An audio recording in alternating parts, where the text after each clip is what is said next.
In the last year, we've read about the post-conflict era where the agreement was reached for peace in Colombia, when indeed violence and war continues, especially against women.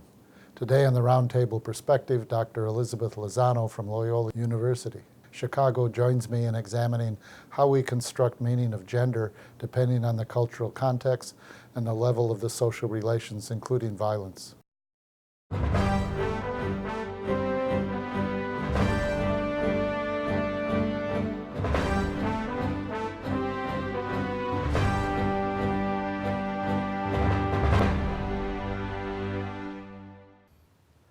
Welcome to the Roundtable Perspective. I'm your host, Lee Artz. I'm joined today by my guest, Dr. Elizabeth Lozano from Loyola University Chicago, to discuss gender and identity and power in both Colombia and the United States.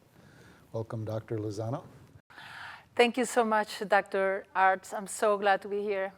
Dr. Lozano is the Director of Communication Studies at Loyola. She's also a professor at the University of Valle in Cali, Colombia, which I think is an intro to what we want to talk about today. You teach intercultural communication, global feminism and women's studies, and also in the Latin American Studies Department, and you do critical ethnography. So Dr. Lozano has published dozens of articles and given presentations, and recently she was at the 12th Congress of Philosophy in Guatemala just this month, where she presented on gender, intersectionality, and power, which you discuss violence and gender in both Colombia and the United States, and develop an understanding of what you call structures of signification.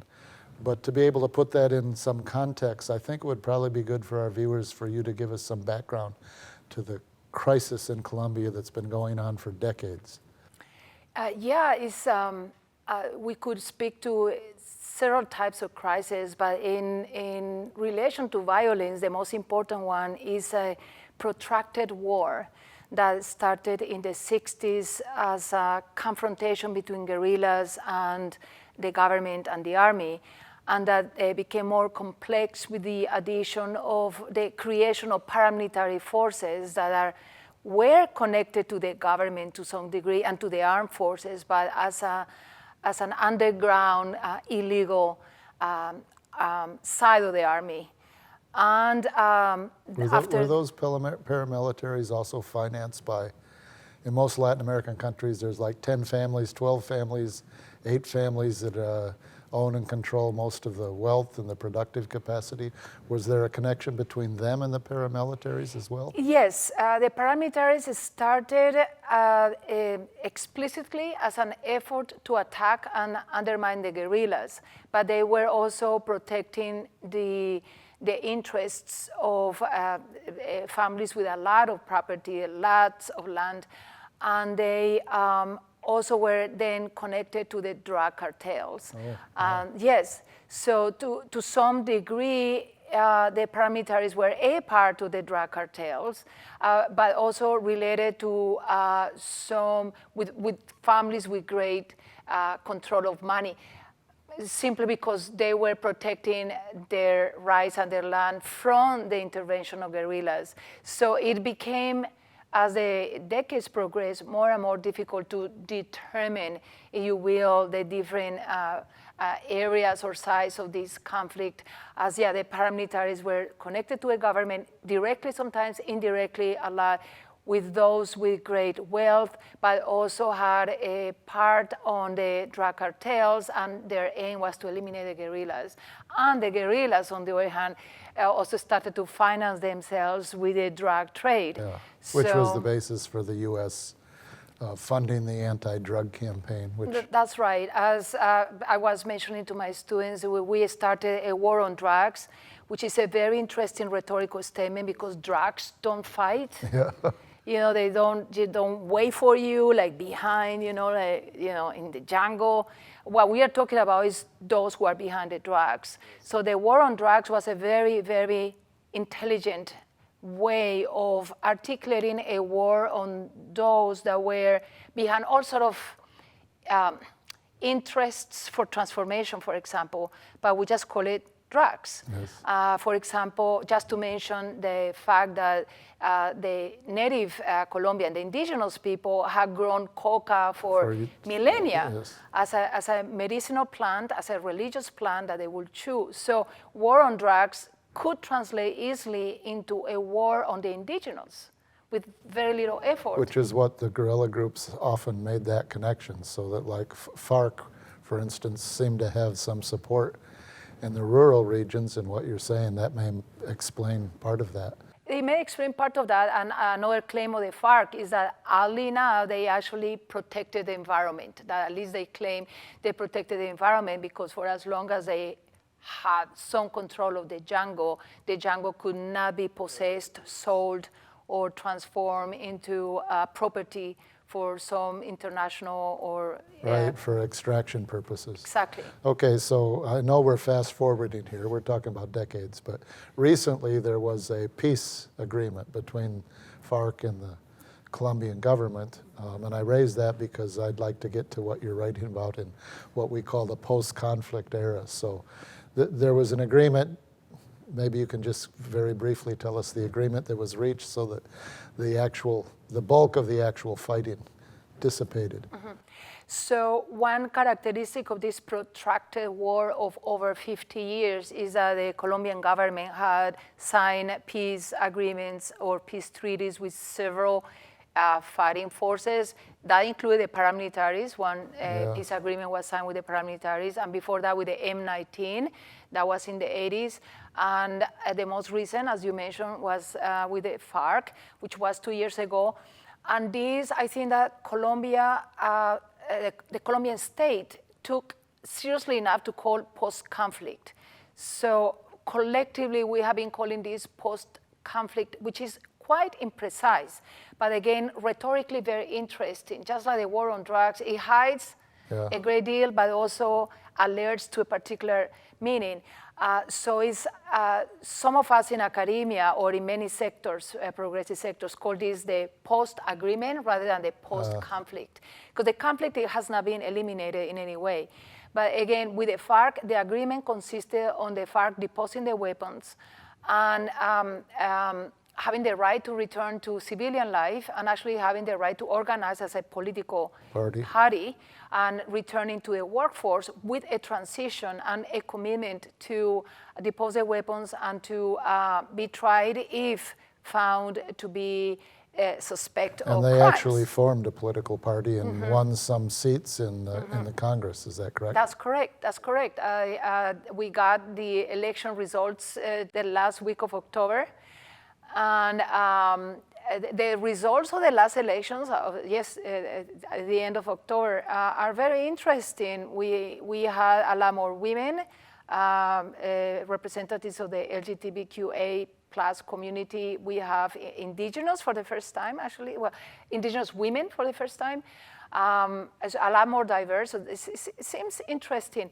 But in relation to a FARC and to your question about the post-conflict, is that this was announced to us collectively as the cessation of the war. And that is very incorrect. I really prefer to continue accepting that we are in a war than to speak about post-conflict. Because actually, if there is something worse than war, is the pretense that there is no war. So that pretense is a lot more problematic. So the society is heavily militarized and the imposition on certain sections of the population continues. Right, yes. For me, as we know in the communication field, naming is a way of letting things be and exist. So when we announce the post-conflict, if there is indeed a post-conflict, this is fantastic. Yeah. But if we are preparing the society for a post-conflict while in conflict, we are somehow agreeing to a collective deception.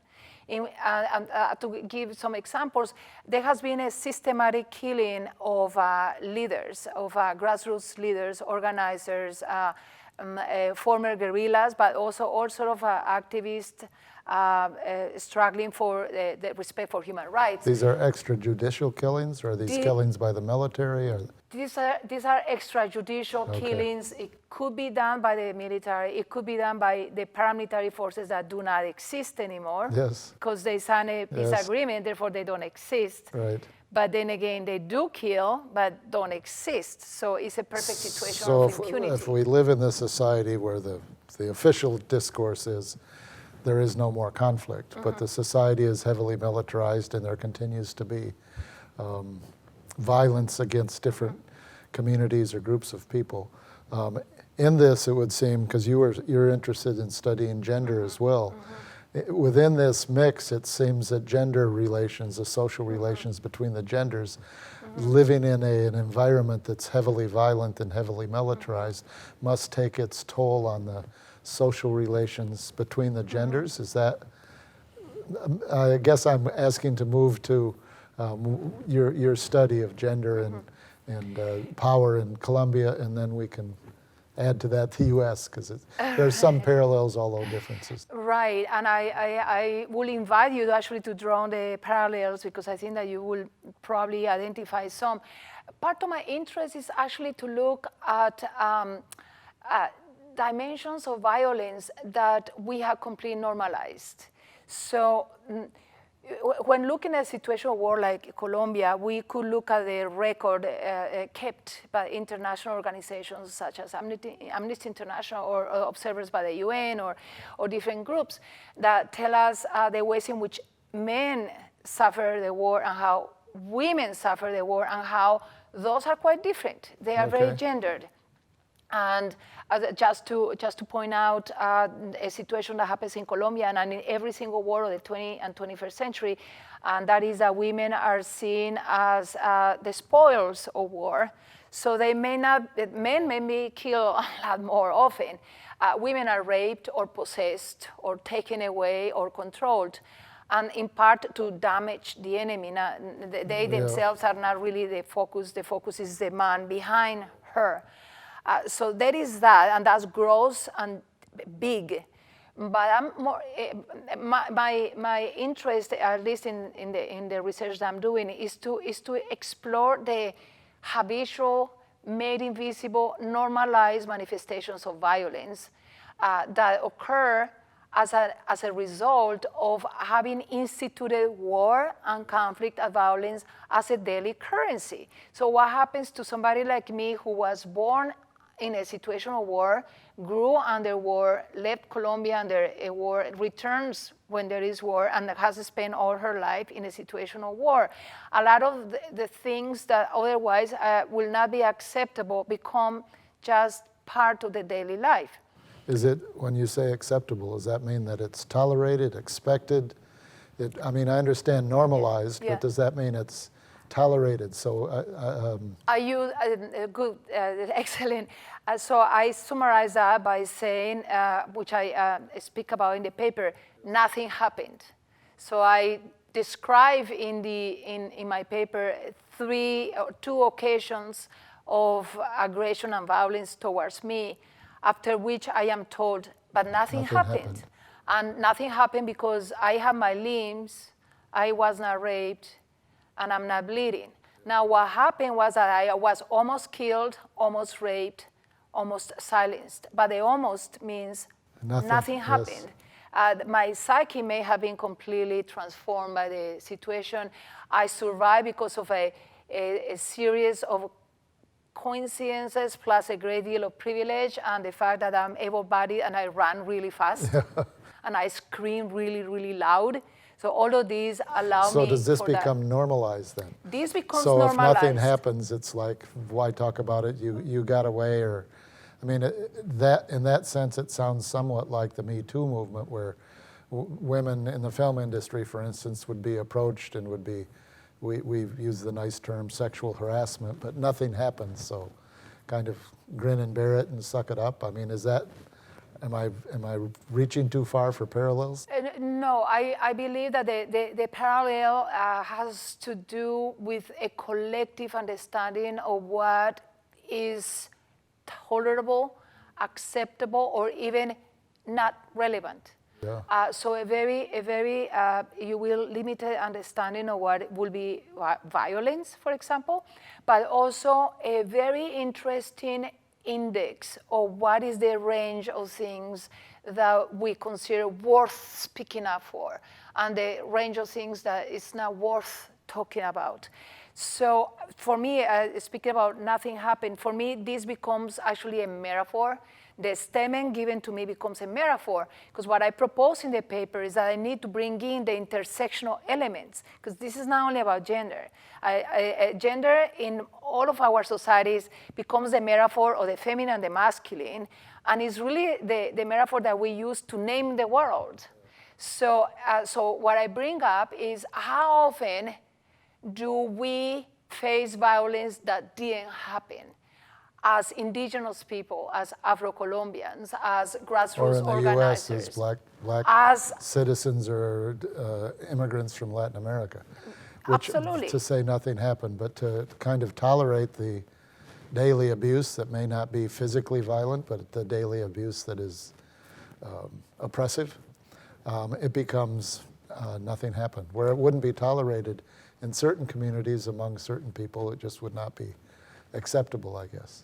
Yes, exactly. So to me, that this is a powerful metaphor to speak or refer to those things that have been made invisible, and that unless we explore, we really cannot say that we are in any post-conflict. We cannot even say that we are actually addressing the conflict. So my invitation is actually to address and understand the layers of signification of this conflict, the ways in which gender intersects with race, with ethnicity, with religion, with class, with age, with ability, and understand the ways in which we must understand peace. Because if there is something I think worse than war, which I mentioned before, is a negative peace, and a forced absence of conflict that speaks actually to silencing and to some sort of repressed acceptance of situations in which we do not get to be full humans, but somehow we need to be very grateful for what it is. And I think about it in the case of Black Americans, the counsel is, well, just be quiet, don't rock the waves, don't play the race card. There's nothing going on here that needs to be addressed because we're kind of all in this boat together. So, I mean, it's not the same, but it seems to be you talked about significations. It seems to be a similar move, a similar rhetoric or communicative move. There are interesting parallels to me, as you point out. And again, the structure of gender appears to be a really useful metaphor to look at the structure of other forms of inequality. The idea, be grateful, you're still alive. Be grateful you have not been bothered enough. Be grateful you have a job. Be grateful you have a husband. I mean, I guess there's, again, levels of that. But levels of that, and if to speak about the African-American experience a little bit in the United States, with the respect of not being African-American myself, it is the idea that you must have done something wrong for this to happen to you. Yeah. Now, as women, we have been told that for like 5 millennia. And it's very, very difficult actually to rid oneself of this lingering feeling that there is something, somehow a shame that I carry that came with me and goes all the way back to my ancestors of something really bad I did. That justifies why somebody would like to use me sexually, and it is on me for some reason. And I think that the parallel is the idea that we should be grateful that we have not been touched by the time we arrive home. And need to keep it at that, because if we rock the boat, that really makes us not being welcome.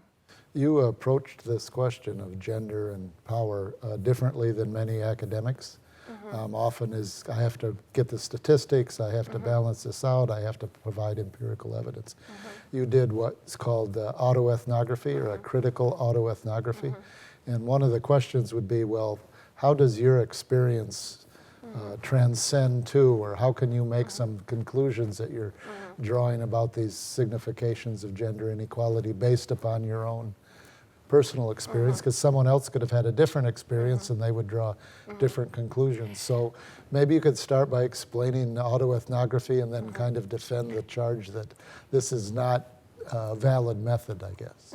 Right, yeah, most definitely.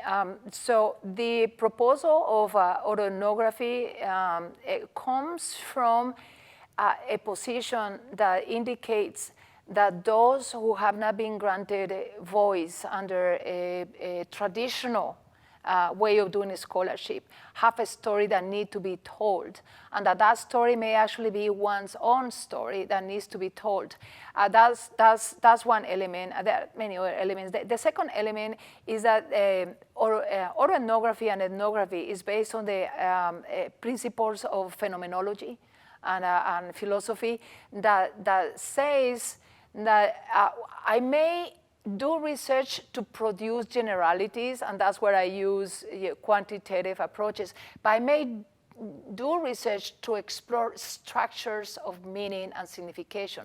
Now, those structures of meaning and signification, what is interesting is that they are intersubjective. They do not belong to me, they do not belong to you, it belongs to us as members of a society. So when I explore what happens to me, actually what happens to me had to do with a man and another man and a woman and a context and a structure. So this instance and the infinite possibilities of exploring this as something in which I am engaged allows me not to generalize, but to explore the way in which signification is established in a cultural context, in a structural context. Signification, you Yes. mean the construction of meaning, essentially, right? Essentially, a signification refers to a construction of meaning, and the thing about meaning is that it's socially constructed. It is not personal, it is not my own alphabet, it is not my private language.